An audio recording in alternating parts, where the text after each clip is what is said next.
আচ্ছা, ছেলেরা যে তার ভালোবাসার মানুষকে ফ্যামিলির চাপে বিভিন্ন কারণে বিয়ে করতে পারে না, এটাকে তুমি কিভাবে দেখো? দুনিয়াতে যদি ভণ্ডামের কোনো লাইন থাকে তাহলে হচ্ছে এটা। কোনো ছেলে বা মেয়ে বলতেছে আমার মা বা আমার বাপ বিষ খাবে মইরা যাবে, তোমাকে বিয়ে করলে আমার পরিবার মানবে না। এই লাইনটা হচ্ছে পৃথিবীর সবচেয়ে বড় ভণ্ডামের লাইন। কোনো পুরুষ, যেটা সে পুরুষ হয় ভাই, মানে ছেলেদের মতো দেখতেই হলে হবে না, তার পুরুষ হইতে হবে। পুরুষ কেন পুরুষ?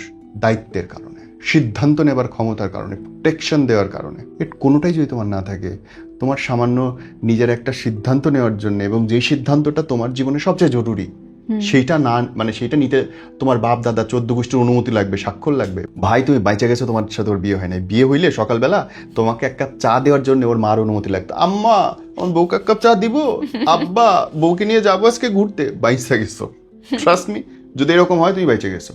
ওইসব ছেলেদের গালে দুটা টরাস করে থাপ্পড় মেরে বলবে ভাই তুই বিয়ে করবি না, স্ট্রেট বল। মা বাপরে খুশ কেন? খুদাই তাদের দোষ দেশ কেন? বল আমার প্রতি তোর ইন্টারেস্ট নাই। As simple as it is.